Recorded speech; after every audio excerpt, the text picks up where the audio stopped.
Bien, buenos días, tardes o noches.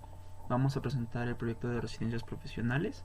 El proyecto es guante biométrico de rehabilitación. El equipo está conformado por Huitrón Garduño Daniel, Medina Jiménez Yasmín, Mendoza Escamilla Christopher y Mora Moreno Mar. Bien, vamos a presentar el proyecto de las siguientes maneras, como introducción, marco teórico, parte de mecánica, eléctrica, control y los resultados. Para la introducción tenemos lo que viene siendo la problemática. Los problemas que buscamos resolver con este proyecto son la rehabilitación de la movilidad de los dedos de la mano en niños que hayan sufrido lesiones, fracturas o esguinces. Obtener un buen resultado en la movilidad de la mano y dedos del paciente. Generar terapias más entretenidas para los niños mediante el uso de videojuegos interactivos, ya que muchos niños no realizan las terapias de rehabilitación como deben de ser porque lo ven tedioso o porque no lo ven necesario. Y esto a grandes rasgos, cuando el pequeño crece, genera más problemas. Evitar las secuelas que puedan quedar al no realizar una terapia de rehabilitación y generar un equipo accesible a la población. Bien, para objetivos generales tenemos apoyar el personal de rehabilitación a tener mayor eficiencia en la rehabilitación motora de los pequeños con fracturas o esguinces. Como objetivos específicos tenemos el diseñar un guante que ayude a la rehabilitación de los niños que han sufrido un accidente. Poder mostrar los avances y llevar a cabo la rehabilitación sin complicación y negación por parte de los pacientes infantes. Bien, como justificación tenemos que el presente trabajo se justifica con el hecho de que en los últimos años las lesiones musculoesqueléticas han aumentado debido a la práctica de juegos y deportes de alta velocidad, ya sean andar en bicicleta, patines o jugar como lo hacen los niños, brincando y pues corriendo. Estudios recientes hablan de una incidencia de fracturas durante la infancia de un 42% en niños y un 27% en niñas, incrementándose de forma lineal desde el nacimiento hasta los 12 años y disminuyendo las lesiones a partir de los 16 años. Bien, tenemos aquí unos datos. La incidencia de fracturas por regiones anatómicas es la siguiente: muñecas 23.3%, mano 20.1%, codo 12%, antebrazo 6.4% y dedos de las manos en un 75%.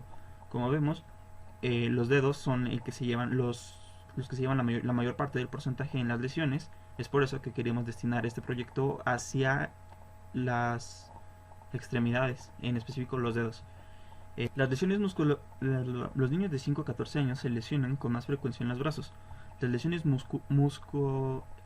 musculoesqueléticas. Los niños de 5 a 14 años se lesionan con más frecuencia en los brazos. Las lesiones musculoesqueléticas son difíciles de diagnosticar y tratar en los niños porque no colaboran en la exploración y por las variaciones en las osificaciones de su esqueleto inmaduro. Realmente no se puede obtener un valor cuando un niño realmente está lastimado, ya que pueden ser o porque estaba jugando y se lastimó, o bien porque el niño está creciendo. Sigamos. Bien, para el marco teórico, importante conocer. Partiendo de la premisa sobre que es una lesión, tenemos por definición ese daño físico que se produce cuando un cuerpo humano se somete bruscamente a algún tipo de energía en cantidades que exceden el umbral de tolerancia fisiológica. Pues teniendo lo anterior en cuenta, entre las dos que vienen siendo mano y la muñeca, se encuentran compuestas de 27 huesos, 19 en la mano y los dedos 8 y 8 en la muñeca. Las caídas y los golpes son causas frecuentes de lesiones de la muñeca y la mano, ya que siempre intentamos atenuar el golpe anteponiendo ambas antes del impacto, como acto de reflejo. Y bien, aquí tenemos una imagen de, digamos, una radiografía sobre la mano. Bien, tenemos que se divide en colores, por así decirlo, para verlo más fácil. Tenemos de rojo las falanges distales, de azul las falanges medias, de verde las falanges proximales, De amarillo los metacarpios y de morado los carpianos, que se dividen en 8 partes: el trapecio, el trapezoide, el grande, ganchoso, pisiforme, piramidal, semilunar, escafoides. Bien, ¿qué lesiones son las más concurridas en las manos y las muñecas? De entrada tenemos el hueso de escafoides, que sufre una fractura. El escafoides es un pequeño hueso de la muñeca localizado en la base del pulgar. Como se puede ver aquí en la flechita roja, lo indica. Puede causar problemas a largo plazo, es difícil de diagnosticar y requiere mucho tiempo para consolidarse. Tenemos la tendinitis. Se produce por un uso excesivo o por movimientos repetidos. Los síntomas pueden incluir un dolor muy fuerte, hipersensibilidad, hinchazón menor y limitaciones del movimiento. El dolor de tendinitis en la muñeca puede bajar hasta los dedos o la mano o subir incluso hasta el codo. Como vemos aquí, tenemos el tendón y es prácticamente que se empieza a desgarrar el tendón. Tenemos el dedo de martillo. Bien, este aparece cuando nos golpeamos el extremo del dedo. Generalmente esto ocurre cuando se quiere obtener o agarrar algún objeto del piso y no tenemos cuidado y chocamos las puntas del dedo con el piso. Y dentro del dedo hay un desgarro parcial de un tendón. Dedo de martillo se le llama por la forma que empieza a tomar el dedo después de un tiempo de la lesión. La deformidad de Bottomley afecta el sistema de tendones del dedo. Los tendones le permiten flexionar y estirar su dedo. Si se sufre de esta deformidad, entonces no se va a poder estirar el dedo. Como se muestra en el gráfico, el dedo empieza a tomar una forma parecida al dedo de un martillo, pero no es lo mismo. Se empiezan a desgarrar los tendones y esto provoca un desgarre que se asemeja a un ojal. ¿Por qué puede causar esta deformidad? Pues por un golpe fuerte al dedo doblado o una cortadura en deslizamiento central del dedo en donde se encuentran los tendones. Finalmente tenemos un esguince. Un esguince es una lesión de los ligamentos que se encuentran alrededor de una articulación. Los ligamentos son fibras fuertes y flexibles que sostienen los huesos. Cuando estos se estiran demasiado o presentan una ruptura, la articulación duele y se inflama. Como vemos aquí en la radiografía, tenemos de color blanco lo que vendrían siendo los ligamentos que unen las falanges. Estos se inflaman cuando se empiezan a lastimar, incluso pueden presentar rupturas. Bien, pasemos a lo siguiente, la rehabilitación. Existe un protocolo de rehabilitación para fracturas no desplazadas que está dividido por 0 a 3 semanas. En ejercicios propuestos tenemos en el trabajo demasiados gráficos que nos otorgaron en una clínica de salud, pero nosotros nos optamos por estos dos que vendrían siendo los más de acuerdo a las lesiones que vamos a trabajar, que vendrían siendo dedo de martillo, el dedo de Bottomley. Y bien, aquí tenemos las ligas, todos contra uno. Esto, como explican los gráficos, tenemos que ir uniendo cada uno de los dedos contra el pulgar y flexionándolos. Este vendría siendo un ejercicio de flexión. Y las pinzas, este vendría siendo un ejercicio para reabastecer la fuerza en los dedos, haciendo presión sobre un objeto. Este puede ser también sustituido por una pelota en la palma de la mano y que se vaya cerrando. Bien, en el respaldo médico, aquí se escuchará la entrevista que tuvimos con un profesional de la salud. Vamos a empezar. Bueno, las lesiones en las manos que son más frecuentes en niños pues son de origen traumático porque pues es lo que hacen más. Pues las fracturas, los esguinces de los dedos son lo más común, pero hay lesiones tendinosas como la lesión de Boutonniere que es porque les pega los balones en la mano con algo, se rompe el tendón, se les hace así como en botoncito, por eso se llama butoneo. Y hay que repararles el tendón cuando se encuentran así. Y de hecho por eso hay gente grande que tiene así los dedos, porque es de una lesión de niño, de que no se lo repararon. Pues esas son las más comunes que hay. También están los dedos, las poleas, dedos en garra, que se atora el dedo flexor y se les atora.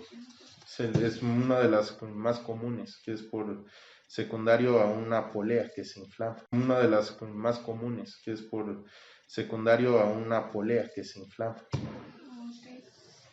Que se llama dedo en gatillo. Bueno, ¿cuánto tiempo más o menos debe de pasar después de quitar un yeso o por decir de un accidente para que inicie el tiempo de rehabilitación? Bueno, cuando se inmoviliza, si es por fractura, a partir de que consolida completamente el hueso. Si no hay consolidación, no puede iniciar terapia física porque se puede mover la fractura. Si es por esguince, normalmente no se inmovilizan más de 2 o 3 semanas y luego puede empezar la rehabilitación. Si es por fractura, pues tardan un poquito más, 4, 5, hasta 6 semanas, pero ya una vez consolidado, o sea, ya que pegó la fractura, puede iniciar la rehabilitación sin ningún problema. Ok. ¿Cuánto tiempo debería durar el ciclo de repeticiones del ejercicio? Supongo que depende de la lesión, ¿no? Sí, claro, es que no es lo mismo una fractura, un esguince. Pues más o menos, o sea, dicen de una sesión completa o de ejercicios. Pues yo normalmente a mis pacientes les mando, o sea, 3 series. Que empiecen conforme, o sea, por ejemplo, si van a hacer algún ejercicio, pues lo ideal es que hagan 10 o 15, pero pues a veces solo aguantan 2 o 3 y que vayan subiendo gradualmente, pero que sí me traten 3 o 4 series. Y bueno, pues o sea, la terapia física como tal, yo recomiendo, si es joven, 3 veces a la semana, si es adulto ya de la tercera edad, 2 veces a la semana, porque si no a veces sí se lastima, sí es muy, muy intensa. Y bueno, ¿se debe de mantener reposo durante los ejercicios, bueno, entre cada ejercicio? ¿O depende de conforme lo vaya aguantando el ejercicio? Depende, ahí sí depende mucho del paciente, cómo lo vaya tolerando. ¿Existe alguna diferencia en ejercicios de movimiento entre niños y adultos? Pues no, o sea, el fin de la terapia es recuperar los arcos de movilidad, la fuerza. Y bueno, cuando es en cuestión de la marcha, pues reeducar la marcha. O sea, depende de la zona, pues. Y sí existen diferencias entre los ejercicios de diferentes lesiones al ser para una misma mano. Bueno, no sé si es para la izquierda o la derecha, si es diferentes lesiones, No, debería de ser igual. ¿Y cómo saber si el ejercicio lo está realizando bien el paciente o...?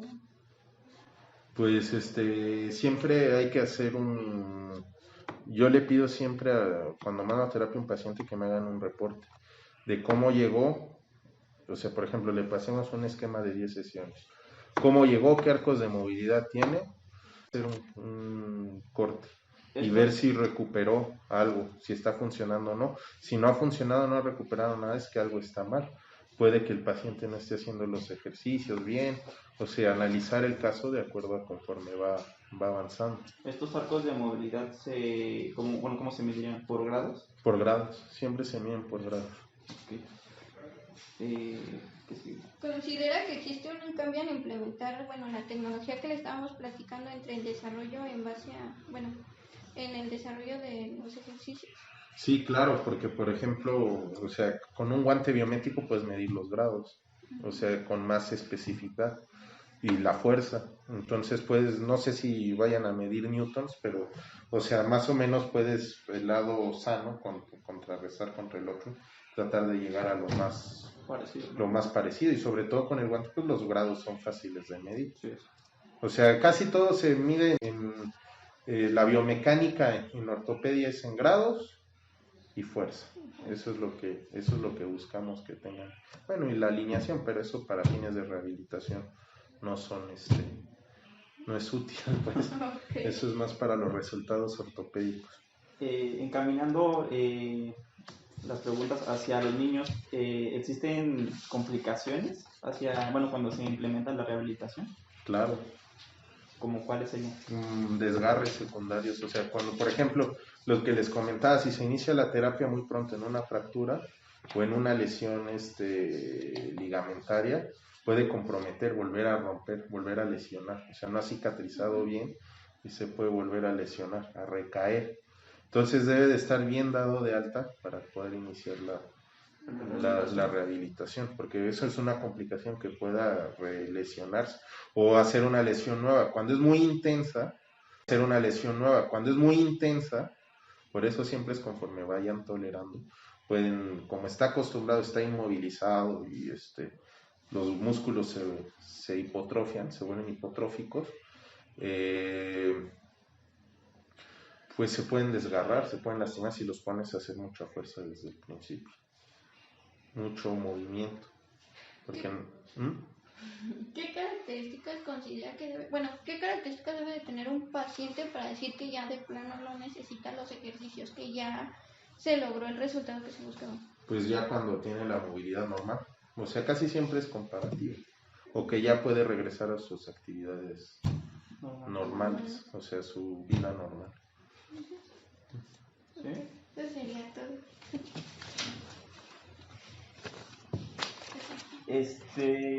No, quería todavía otra cosita.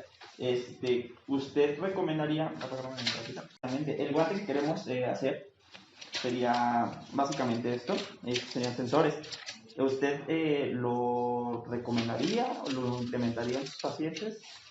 Pues sí, o sea, es que la tecnología, lo que nos ayuda a la tecnología es lo que les decía, pues y aparte que, por ejemplo, puedan ayudarnos con actividades pasivas, o sea, por ejemplo, que el mismo guante se vaya contrayendo hasta donde tolere el paciente y nos vaya recuperando el arco de movilidad, porque muchas veces porque les duele no quieren mover. Entonces, si es seguro, pues sí que se empiece a mover y vaya recuperando los arcos de movilidad. Yo creo que es una tecnología adecuada, pues. Bueno, se tiene implementado aplicarlo desde casa, que por decir tenga, no sé, que se vayan, como había dicho usted, registrando los datos sobre la computadora y en automático le lleguen a usted y por medio de eso pueda obtener los resultados de conforme a la mejoría. ¿Cree que sería bueno implementar eso? Sí, enseñárselo a usar bien al paciente y sí se puede, porque así se va viendo cómo va avanzando y en el momento en que haya algo, pues ya se le llama para que vaya a cita de revisión o algo, se pueda resolver. Ok. ¿Los ejercicios? No, pues que sigan. Está bien más. Bueno, queríamos ver nos proporcionaron aquí en rehabilitación estos ejercicios. No sé si ¿cómo sería? Que nos pudiera explicar algún ejercicio, más o menos. Su opinión también, si son correctos o si tienen alguna especificación para realizarse. Y más o menos como para qué tipo de lesión se veía. Pues sí, todo esto es para recuperar la función, la flexión y extensión de los dedos. Este es para recuperar la abducción del pulgar.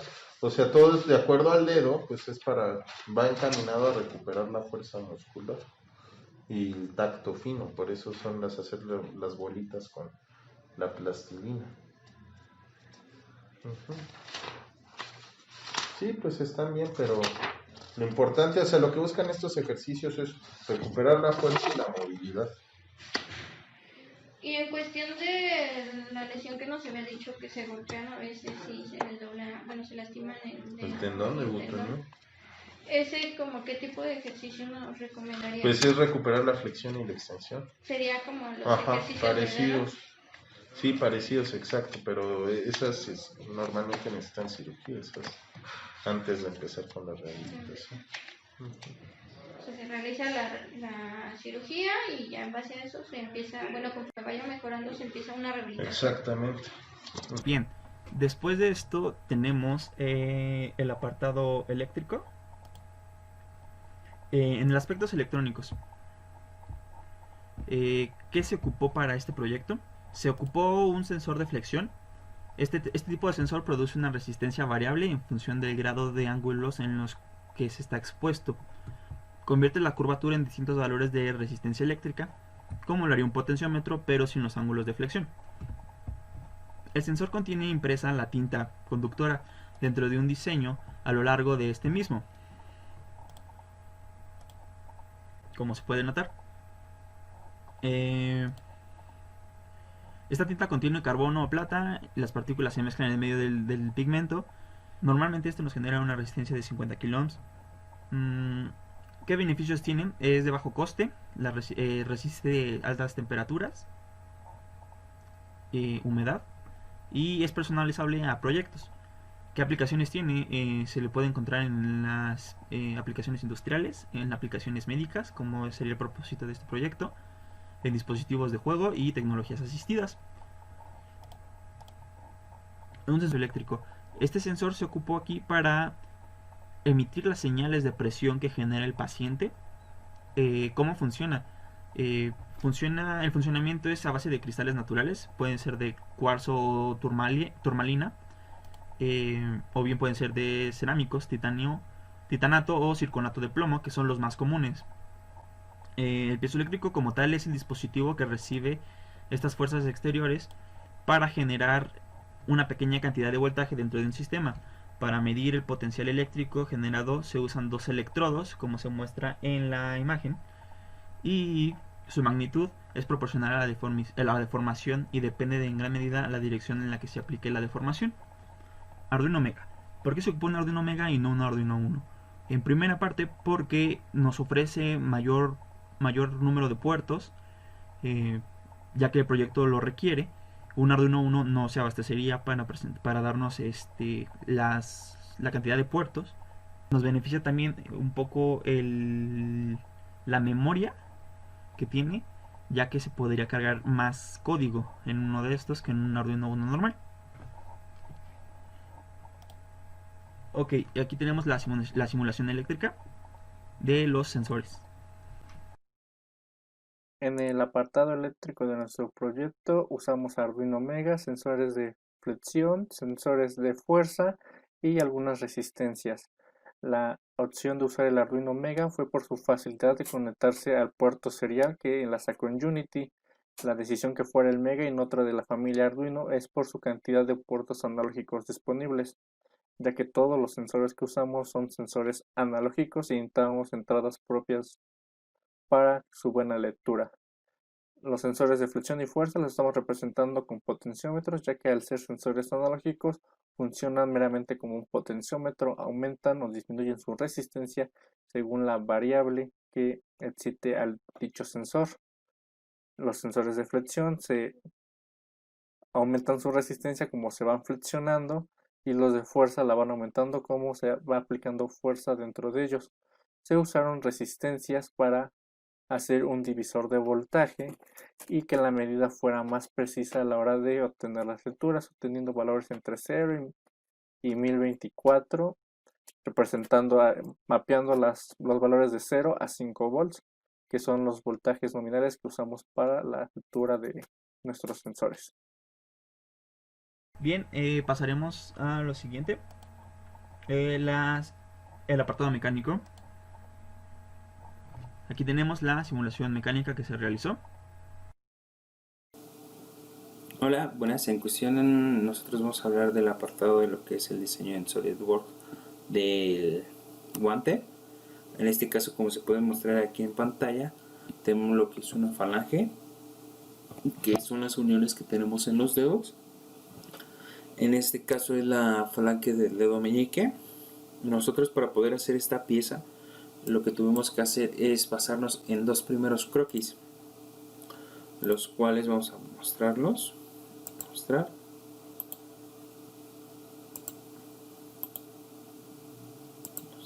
Correcto. Son este croquis de aquí, que es un eclipse, junto con este de aquí. Son dos eclipses en un plano de planta, con una distancia de entre los dos de 30 milímetros, unidos con esta línea que tenemos aquí, que se generó con un croquis 3D. en esta parte de aquí, para hacer una operación de recubrir, que es la que tenemos aquí, para hacer un cilindro. Una vez nosotros teniendo ese cilindro, lo que optamos por hacer fue generar los cortes que teníamos en la parte de aquí. Vamos a acomodarlo bien. Le damos que sí. Y aquí. Estos cortes que tenemos aquí se hicieron con la operación de extruir, pero antes de hacerlo con esa operación generamos dos croquis. Bueno, en sí es uno con dos trazos, con esta forma, para generar un espesor de la altura de arriba hacia el primer punto de 1 milímetro con un ángulo de 45 grados. Esto lo hicimos igual en la parte de abajo. Esta línea de aquí con la línea de acá arriba son iguales, con un ángulo de 45 grados. Se generó una operación de extrusión para la pieza, lo cual nos dio la extrusión que tenemos aquí y en la parte de aquí. Una vez teniendo esa extrusión, se pasaron a hacer desde un plano en vista lateral. Vamos a acomodarlo aquí, un plano en vista lateral. Se generaron un croquis para realizar este cilindro que tenemos aquí. El cilindro tiene una medida de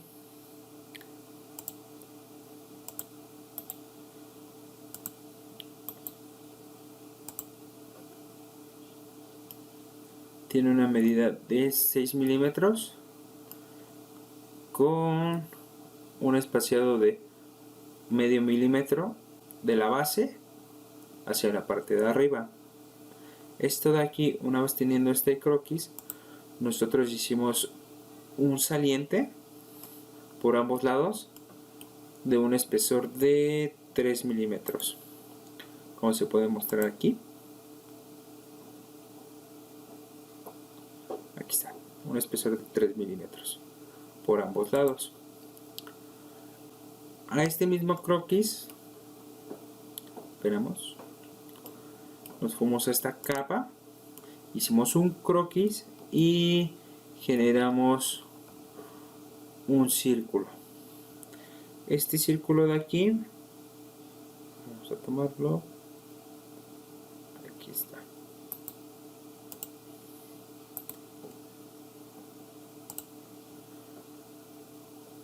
Tiene un espesor de 2 milímetros. Este espesor de 2 milímetros nos va a servir para poner unos pernos, los cuales van a unir nuestras falanges. Una vez teniendo esta rueda aquí con su parte ya extruida por ambos lados, se pasaron a hacer dos extrusiones en ambos lados de forma simétrica para dar concavidad a que nuestra siguiente falange, estas dos piezas se encajaran con estas sin generar ningún choque. Esta extrusión que tenemos en la parte de aquí es simplemente mera estética, no hay necesidad de hacerla, pero si están interesados en saber cómo se hizo, se trazó en la parte de aquí, aquí está, se trazó un croquis 3D, aquí lo tenemos, y se generó un cuadrado. Ese cuadrado hicimos una extrusión de 1 milímetro para poder generar esta ranura. Ahora, con ese mismo croquis que tenemos, lo tomamos de la pieza de aquí y se generó este otro croquis.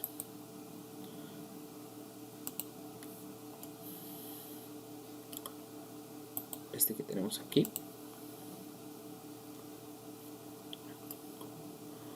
Un croquis con una distancia de 1 milímetro de este lado y 3 milímetros de la planta principal de arriba hacia abajo, 3, para poder generar un saliente, el cual nos va a servir como demostración o como simulación de nuestro sensor de flexión.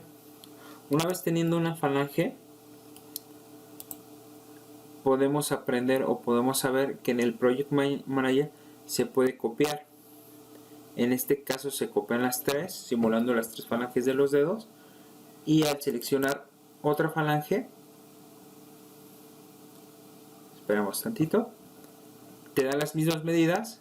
En este caso lo único que se hizo fue reducir el tamaño de la falange en cuestión de la altura y los eclipses, en este caso demostrando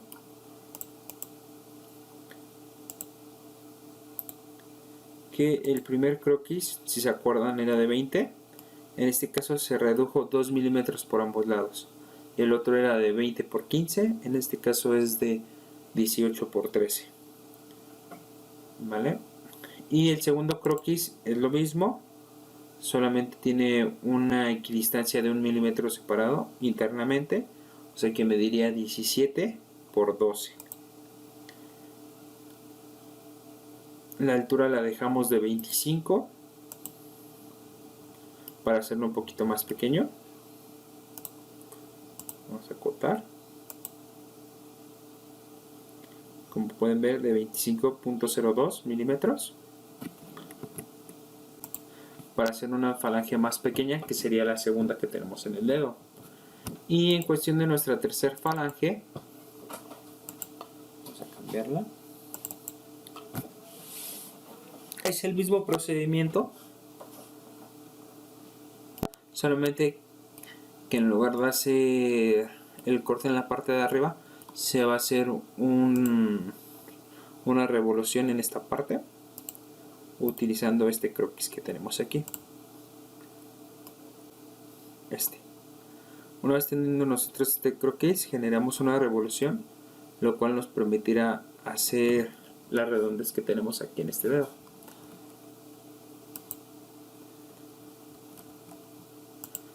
Y con esto tenemos las tres falanges del dedo.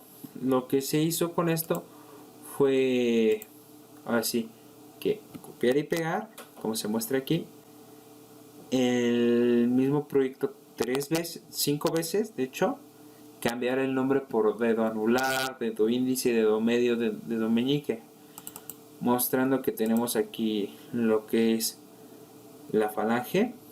Y lo único que se hizo en cada dedo fue cambiar lo que vendría siendo las medidas de la persona a la cual se lo vamos a utilizar. En este caso fueron niños.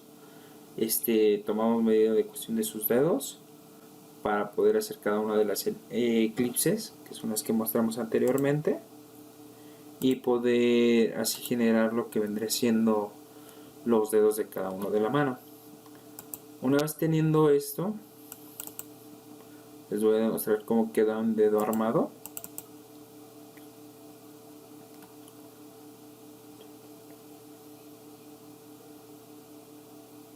Aquí está. Se puede mostrar cómo queda el dedo. Aquí le damos que no. Aquí está.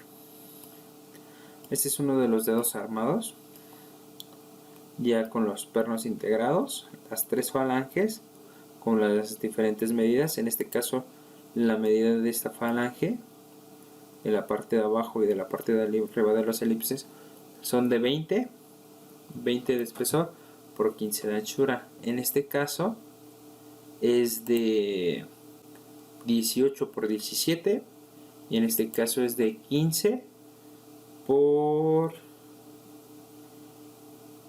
no, en este caso vendría siendo de 16 por 11 para darnos la medida del dedo. Esto, si quieren saber un poquito más de cómo desarrollarlo poco a poco, los diseños, cómo iniciar, nosotros nos basamos en la idea de un canal de YouTube que vendría siendo PolyCAD, en el cual tiene la única lista de reproducción es cómo generar una mano. Nosotros nos guiamos mucho con estos videos, hicimos nuestras pequeñas modificaciones para poder adaptarnos a la mano de los niños y en sí a los sensores que nosotros necesitábamos. De aquí en fuera lo que hicimos fue seguir sus pasos, utilizar utilizar las medidas que sacamos de los niños y generar todas las falanges de los dedos, también la palma, que en un momento más se los voy a demostrar.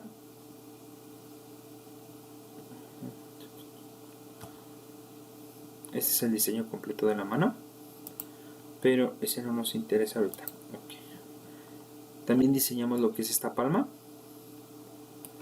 con 4 hendiduras para lo que vendría siendo nuestros 4 dedos.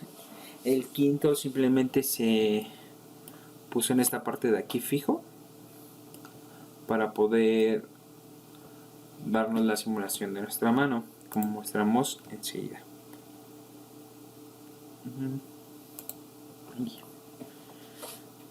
Nuestro resultado final fue esta mano, ya agregándole color.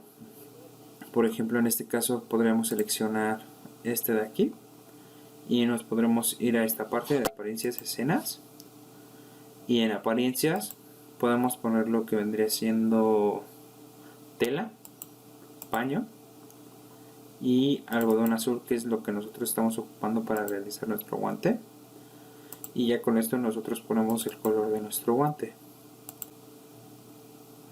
y a su vez le damos las características de la proporción que tiene nuestro guante. Este guante ya tiene la articulación, como se puede demostrar aquí. Y técnicamente en cuestión del diseño, esto es todo lo que hicimos nosotros para poder simular como con una mano ya puesta en lo que vendría siendo ya dentro del guante, con los sensores en la parte de aquí, que esto simularía nuestros sensores de flexión. Bien, pasaremos a lo siguiente. Los componentes del guante. Aquí una tabla. En la tabla se pone el material y su justificación. A grandes rasgos hablaré de por qué. Tenemos la tela de algodón. Aquí tenemos una foto de él. ¿Por qué algodón? Ya que este material absorbe, primero es de procedencia natural, permite que el aire fluya libremente. Los tejidos fabricados en algodón absorben el sudor y permiten a la piel respirar. El guante es lavable en dado caso de que se necesite y es durable. Tenemos como siguiente material la tela de elastano, mejor conocida como la licra. Se ocupó esta ya que es un material muy flexible, es duradero, al igual que el algodón permite liberar el sudor que se genera dentro de ella, y es un 500% más resistente a otros tipos de tela, ya que puede ser friccionada ante otros materiales y no va a resultar dañada, ya que puede regresar a su estado normal. Como último material tenemos un guante de poliéster con un nitrilo. ¿Por qué se ocupó este material? Ya este es el último guante, la última capa que tenemos en el guante biométrico de rehabilitación. Este se ocupa de mantener, en dado caso de que se requiera, secos los componentes eléctricos del guante. Es resistente, es flexible y en dado caso es lavable. Bien, lo que sigue sería en los aspectos de control. ¿Qué se ocupó para controlar este guante biométrico de rehabilitación? Se ocupó la plataforma de Arduino. Con Arduino no se está tan limitado en la programación para proyectos que lo requieran. Es un software libre y tiene soporte para poder desarrollar lo que uno desee, y prácticamente esa es una de sus limitaciones. O sea, no es tan limitado, a menos que se requiera mucho. O sea, se puede desarrollar demasiado con esta plataforma. Se ocupó también a Unity. Esta plataforma es un motor gráfico para realizar videojuegos. ¿Por qué se ocupó este y no otro? Bien, hay demasiado material para trabajar con Unity. El aprendizaje, la curva que ofrece de aprendizaje es muy amplia. Puedes empezar a programar cositas pequeñas y puedes terminar realizando proyectos de realidad aumentada, realidad virtual. Ofrece interfaces para 2D y 3D. Y como lo dije, hay demasiado material en el cual se puede apoyar uno para poder programar y realizar proyectos de mayor escala. Aquí una explicación del control que lleva el proyecto de guante de rehabilitación en Arduino. Bueno, voy a explicar cómo logramos que funcionara la comunicación entre el guante biométrico de rehabilitación y la plataforma Unity. Primero la programación del Arduino. Empezamos por seleccionar, asignar cada uno de los dedos a pines analógicos ya definidos. Empezamos con los de flexión, yendo de meñique a pulgar, empezando con los pines analógicos del 0 al 4. Y para la fuerza empezamos con igual de meñique a pulgar, de los pines 5 a 9. Todos los pines usados fueron analógicos, ya que los sensores fueron del tipo analógico. Luego creamos variables para guardar los datos en los que viene el valor de cada uno de los sensores, de la medida que van obteniendo en cada medición. Habilitamos la comunicación serial. Esto solo se habilita una única vez cuando inicia el Arduino. La velocidad en que se decidió trabajar fueron 115.200 baudios.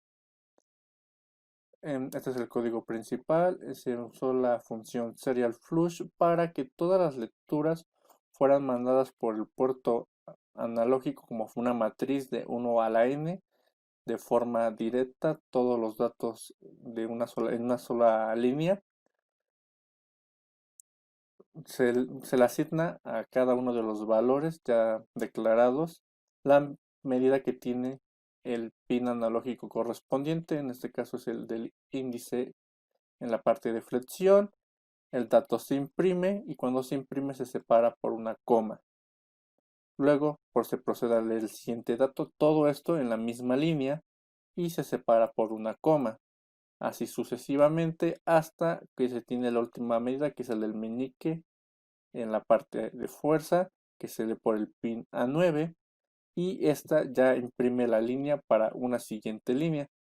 Esto se repite cada 50 milisegundos. Cada 50 milisegundos está imprimiendo una sola línea de código donde vienen todas las medidas de los pines analógicos en valores entre 0 y 1024 separados por una coma. La parte de la coma es importante porque es la parte que nos permitirá separar cada uno de los datos de forma individual en el apartado de Unity. Bueno, empezaremos a explicar el código principal de la comunicación en Unity, más no la del juego. Las partes más importantes de esto es habilitar las bibliotecas de comunicación, de la comunicación de los puertos. Sin esto no se puede establecer comunicación por parte de Unity. En nuestro código tenemos la habilitación del puerto y estamos declarando dónde se van a guardar los valores que estarán mandados por el puerto. En este caso los nombramos de igual forma como serial port. Nos pide qué puerto estamos trabajando. En este caso estaríamos trabajando con el número 4 y nuestra velocidad es la que declarada previamente en Arduino, 115.200 baudios. Muy bien, estos son los toggles o conmutadores que está usando nuestro juego. El D1 habilita que solo leamos el pin analógico 1, el pin analógico 0, 1, 2, 3, 4, al 9 sucesivamente. Recordamos que empezamos a contar de 0. Bueno, nuestro juego cuando se habilita empieza por abrir el puerto, el puerto para la comunicación serial, y establecemos un tiempo límite. En caso de que si no tiene ningún tipo de lectura, cierra el puerto, que en este caso pues establecemos el tiempo en 1 segundo. Bueno, nuestro código principal, nuestro void udate, empezamos con una interrupción, un bloque try en caso de que para una posible excepción, si no puede habilitar alguna de las instrucciones, pierde comunicación, algo, no marca un error y se paraliza el juego. Si lo puede hacer, lo hace, si no, continúa corriendo el código sin entrar en un bucle o algún bug. Empezamos leyendo el carácter de tipo string, en este caso lo llamamos valor, string. La comunicación que llega por el puerto serial, todo llega como una cadena de tipo string, es un código ASCII. Estamos leyendo cada una de las líneas, recordemos que todo llega en una sola línea de lo que llega en el serial port. Luego imprimimos ese valor para saber que realmente están llegando los datos. Y como dije, todo llega como un vector de 1 a la n. Aquí delimitamos diciendo que el vector es un vector de 1 a la 10, porque son 5 sensores de fuerza y 5 de flexión. Y todo igual llega como una cadena de tipo string. Y vamos a separar cada uno de los datos con la coma que ya habíamos marcado previamente en Arduino. Entonces, cada vez que tengamos una coma, separamos cada uno de los valores de ese vector. Bueno, procedemos a la conversión de datos, ya que todo llega como un string y no se puede manejar con ese tipo de valor. Se tiene que manejar con un entero, ya sea de tipo int32, int16 o cualquiera que quepa en nuestro valor dado por Arduino, ya que simplemente es un valor entre 0 y 1024. Un int32 es más que suficiente, incluso un int16. Bueno, empezamos por convertir el dato que está dentro del vector 10. Convertimos únicamente el dato número 0, el primer dato que imprime, y asignamos una conversión. Nuestro código va a funcionar si el valor convertido es mayor a 200 y si está habilitado el conmutador, el toggle D1 está activo. Si esto ocurre, manda a llamar a la función acción, que es la que hace que nuestro juego pueda funcionar. Esta obviamente tiene variables previamente ya definidas, que si el juego ya está iniciado, si el personaje está en tierra, entre otras. Si eso ya está activo y pasa, el personaje va a hacer la acción de saltar y se habilitarán los audios correspondientes. Y va repitiendo esas acciones más veces. Si nos interesa la flexión del dedo 2, entonces nos interesaría leer el vector número 1, el dato de nuestro vector 1, y realmente revisar si es un valor que consideramos aceptable de movimiento, un rango de flexión correcto para que salte, y si su toggle correspondiente está activo. Y eso en cada uno de los toggles. Como están marcados como if, pueden correr más de un dedo a la vez. Funcionaría como un OR, ya sea uno u otro. En los sensores de fuerza, nosotros aumentamos la medición.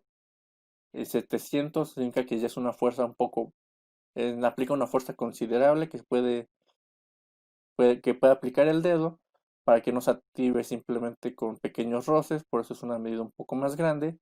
Y ya una vez que lo mandas a hacer, igual mandas llamar a la función acción. Las otras partes son más propias de el puntaje de los juegos, como las partículas de polvo, el sonido, entre otras. La parte más crucial para la comunicación es hasta la línea 150, 151, que es la que habilita el control del juego y su comunicación. Yendo a la parte de Unity, en el apartado de opciones que está deshabilitado de momento, se puede apreciar cada uno de los toggles. Los toggles se inician deshabilitados y se habilitan cuando se inicia el juego. Y cada uno de esos son los que debemos activar. En caso que no haya ningún activo, jamás va a haber acción en el juego porque son parte crucial y solo el juego funciona sí y solo si está activo uno de los toggles y llega a una marca correspondiente a lo que el sensor requiera para poder funcionar. Bien, lo que sigue sería el control en Unity. Hola, buenas. En este apartado nosotros vamos a hablar sobre el proceso que tuvimos para hacer el juego de Unity. Antes que nada, nosotros para poder hacer este proceso tuvimos que investigar demasiado, ya que era un software que pues, realmente no habíamos utilizado. Entonces tuvimos que ver tutoriales, leer libros, a su vez se tuvo que ir a hacer prueba y error, empezando desde lo más básico. Mostraré un video de un canal de YouTube que se podría decir que fueron nuestros primeros pasos. En este caso fue el canal de Don Pache, donde, como se puede apreciar aquí en este video de él, te empieza a enseñar a cómo generar un videojuego, en este caso un tipo runner, como aquí viene en el nombre. Es como hacer un runner en Unity. Te empieza a decir cómo hacerlo, utilizando en este caso propiedades de tipo gravedad que se muestran en el software de Unity, que le dan, se podría decir, que le dan propiedades gravitatorias a lo que vendrían siendo nuestros personajes. Como él empieza, como se puede mostrar en este video, él genera una plataforma, genera un tipo de colisionador, genera el personaje que va a jugar, que en este caso se empieza a hacer como tipo, podríamos decir, un juego de bolitas y palitos, por así decirlo. Un juego muy básico, ¿vale? Adelantando un poquito más, vamos a ver que al momento de que él trata de reaccionar o hacer jalar su juego, se activan se podría decir que las entidades de gravitación. Vamos a verlo. En este caso estoy utilizando Visual Studio, que es una herramienta que viene por defecto en Unity para programar. Utiliza el código de C++ o código C. Te sirve para poder controlar al personaje. Y vamos a ver un poquito más adelante. Por aquí. Genera una programación, genera los obstáculos y empieza como iniciarte por ahí, por así decirlo, en la cuestión del proceso del juego. Nosotros, una vez teniendo una base como esa y generando lluvia de ideas con el equipo, se optó por generar de manera propia un proyecto nuevo. Se puede ver aquí, estamos utilizando Unity Hub en este caso, y en este tiempo se está utilizando la versión 2.4.2, donde podemos ver aquí la iniciación del software, por así decirlo. Si nosotros le vamos aquí, le damos New, bueno, como se muestra aquí, podemos trabajar desde juegos 2D, juegos 3D, High Definition, que es para juegos RP, a su vez juegos de carreras, de los nuevos de visión, cascos con visión, e incluso juegos de Lego para teléfonos 2D, 3D. Una de las grandes ventajas que tiene Unity es que incluso puedes hacer juegos de realidad virtual, o incluso, ya que es compatible, en un puntito más adelante me parece hablaremos sobre que es compatible con Arduino. Tiene una librería que es compatible con Arduino para poder controlar el juego. En este caso tenemos nuestro New Project, que es este de aquí, donde mostraremos dos juegos. Fue una de las primeras ideas que tenemos. Se podría decir que es una esfera que empieza a rebotar con las paredes y nosotros tenemos que irnos moviendo, la plataforma de tal forma de que la pelota no se vaya a un vacío y se destruya. Vamos a hacerlo jalar. En este momento no va a funcionar, ya que no contamos con el guante, que es el que se enlaza con este videojuego. Como podemos ver aquí aparecería el enlace, nosotros le daremos en conectar e iniciar y empezaría a jugar. Ya con el guante se podría controlar, como se muestra un poquito adelante en el video. Aquí le daremos en iniciar y empezaría a correr el juego. Pero aparte de todo esto, nuestro videojuego, por así decirlo, el más pesado que nosotros trabajamos y nos invertimos más tiempo, es este de aquí, el cual se llama Jumping Space. Este es un juego tipo runner donde no se aplican leyes de gravedad al personaje, sino que se utiliza un efecto llamado efecto parallax, el cual te permite que al momento de nosotros tener una imagen en la parte de aquí atrás, que vendría siendo nuestro fondo, esta imagen se secciona en dos partes: el background, que es fondo, como se muestra aquí, y el platform, que es la plataforma, que es la parte de aquí abajo, los cuales al momento de ponerlos en el juego vamos a hacer el efecto parallax. El efecto parallax, si hacemos que corra el juego, ok, aquí empezamos a jugar, a brincar. El efecto parallax es aquel que te permite que el fondo empiece a correr, ¿vale? Eso se ve en los tutoriales de YouTube, incluso en el mismo Unity, al momento de nosotros poner help y Unity Manual. Si sabes un poquito de inglés, puedes empezar a sacarte de dudas en cuestión de cómo funciona el software. No hay ningún problema en cuestión de ello. Aspectos más a detallar del juego es que también tuvimos que aprender a hacer animaciones. La parte de aquí, vamos a checar escenas, nos acercamos a nuestro personaje y donde dice player podemos ver, nos vamos aquí a Windows general. Estas de aquí son herramientas un poquito más complejas para poder utilizar, pero que te facilitan realmente la vida, como se podría ver en esta parte de aquí de animation, que son las animaciones. Aquí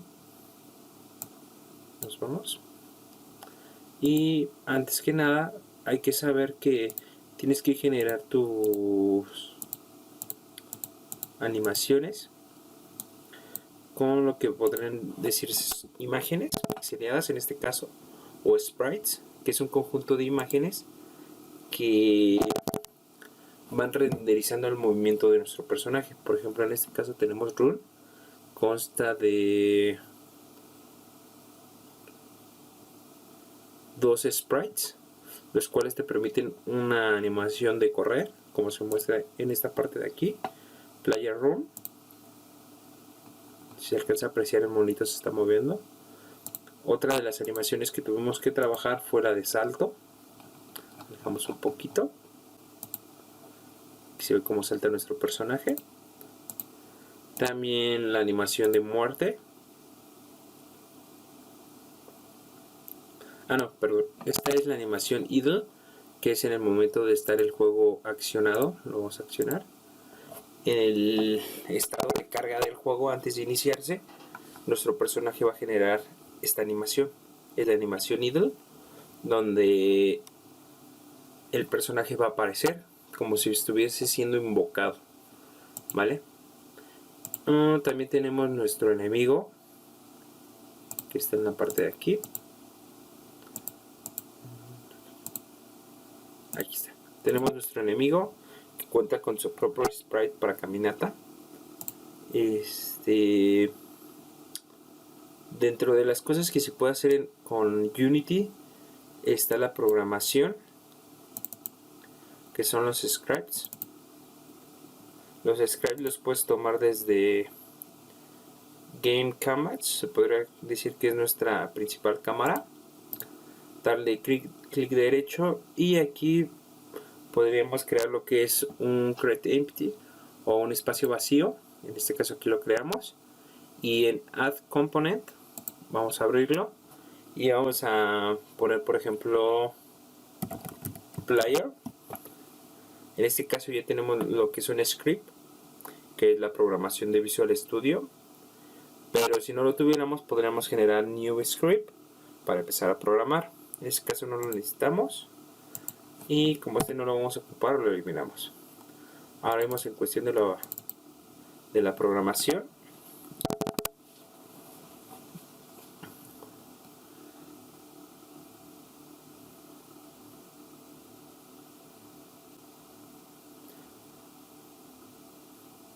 En este caso tenemos la versión 9 de Visual Studio, y como se puede mostrar aquí, esta es la programación para el Enemy Controller. Desde aquí controlamos los movimientos que va a hacer nuestro enemigo, la velocidad a la que va a ir saliendo, los efectos de colisión. Las colisiones son aquellos efectos en el que el personaje, al momento de tocar, nuestro jugador, al momento de tocar al enemigo, va a morir, por así decirlo, o desaparecer. Es un Box Collider. El Box Collider se puede hacer una vez que tú creas tu personaje. En la parte de Add Component puedes buscar aquí Box Collider y utilizar un Box Collider normal o un Box Collider 2D. El Box Collider normal es una caja normal cuadrada, el cual no te permite hacer un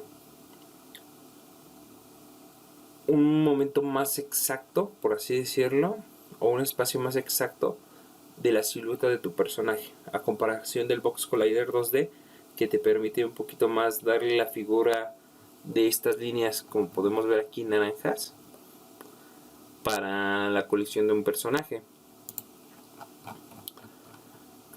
Otras cosas que tuvimos que aprender en cuestión del juego fue la implementación de sonidos,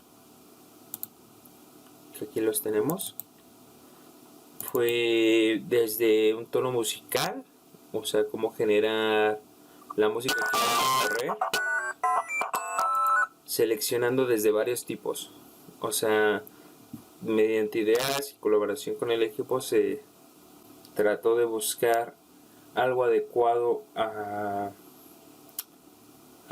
juego de tipo espacio, que la música fuera un poquito más adecuada, que si el personaje corre un poquito más o no. En este caso también con ayuda de niños que nos empezaron a dar opciones de, ¿sabes qué? Nos gusta un personaje de tal color, un monito azul, por así decirlo, o nos gustan los colores azul, verde, morado. Empezamos a recabar todas esas ideas y anexarlas en nuestro propio juego. El resultado, como se puede mostrar aquí, es este juego creado por nosotros, Jumping Space. Y a su vez, la mayoría de los recursos que utilizamos en esto fueron sacadas de la página itch.io, la cual es una página que te permite descargar recursos de Unity, ya sea gratuitamente o si tú pagas por comprar un recurso, como podemos ver aquí en Access. Tiene un catálogo completo para poder tú empezar a crear. Si no quieres crearlos desde cero, puedes venir aquí y dependiendo si son gratuitos o no, tú ya puedes irlos sacando, no hay tanto problema, nada más los exportas y ya con eso uno puede empezar a generar su juego. El resultado de nuestro juego fue este y vamos a verlo, vamos a ver hasta dónde llegamos, ¿vale? Aquí tenemos.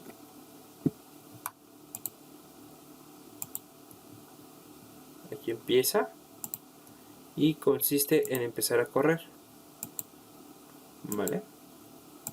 Pero tú dirás, oye, pues sabes que no tiene sonido, ¿qué onda, no? Tú dices, tiene sonido. Ok, como decía, vamos a buscar el audio. Y en este caso está aquí, Mute Audio.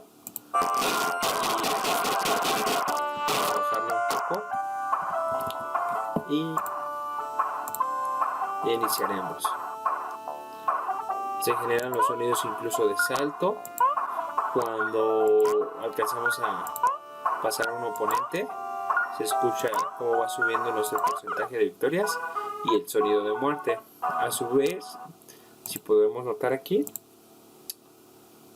podemos iniciar inclusive con, en este caso, en esta parte del juego, adaptamos para que se pudiera controlar desde la tecla de arriba de la flecha o incluso con un clic de un mouse. En este caso lo estoy utilizando con un mouse y podemos notar las partículas que tiene el personaje, que son efectos que nosotros aprendimos mediante los recursos de Unity, de sus manuales, que están un poquito en inglés algunos, o videotutoriales que están en YouTube. Pero en cuestión, este es el gran juego, por así decirlo, que hemos realizado, y es nuestro grano de arena por si alguien más quisiera trabajar con esto, implementar algo más grande. Ya aquí se podría decir que tenemos una base. Lo vamos a dejar todo con incluso un código ya detallado de qué es lo que viene en cada parte, para qué sirve cada parte de la programación y qué fundamentos tiene. De mi parte pues sería todo. Espero que esta pequeña muestra de un juego que se inició desde cero realmente les motiva a decir, ¿saben qué? Se puede, o sea, podemos hacer algo decente o algo mejor. Sin más, pues yo los dejo. Realmente tenemos los resultados.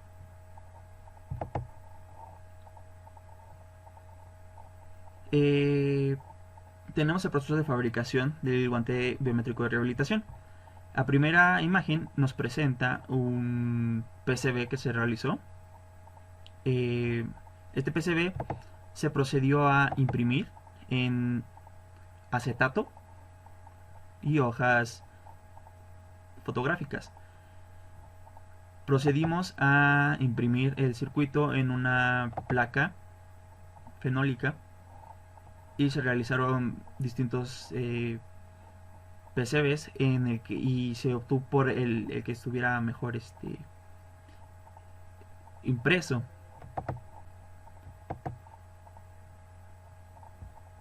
Después de esto se procedió a hacer el tratamiento con cloruro férrico para remover el material que no se requería en la placa. Y finalmente así es como quedó. Este circuito se repitió por lo mismo para tener varios para hacer pruebas, y se procedió a hacer los agujeros, las perforaciones para los componentes. Aquí tenemos los sensores. Tenemos uno de los sensores piezoeléctricos y un sensor de flexión. Se realizó el cableado correspondiente para cada uno de ellos. Aquí tenemos ya un arnés, por así llamarlo, de los sensores de piezoeléctricos que llevaría el guante. Bien,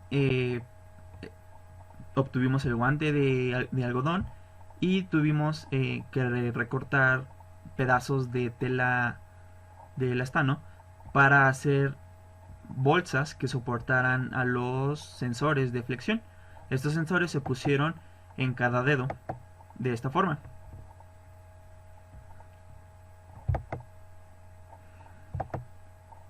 Así es como luce el guante biométrico de rehabilitación en el apartado de flexión.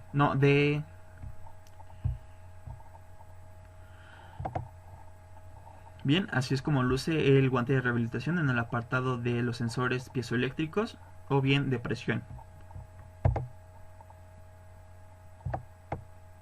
Así es como lucen los sensores de flexión embolsados dentro del primer guante de algodón.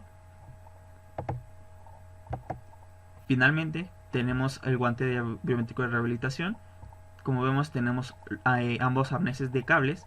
Saliendo del guante tenemos el guante que cubre y protege a los sensores y al guante de algodón.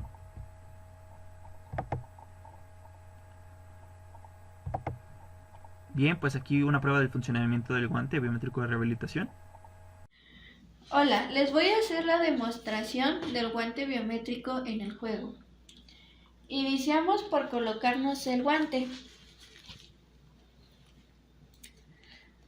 Se selecciona el tipo de acción que requiere el paciente, ya sea fuerza o flexión.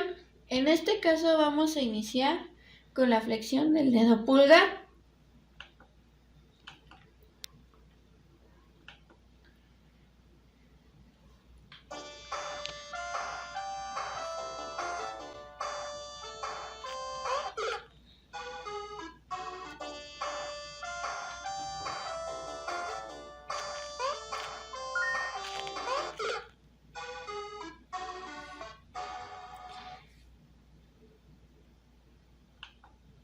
Ahora vamos a ver la función de la fuerza. Para esto se usará el dedo meñique.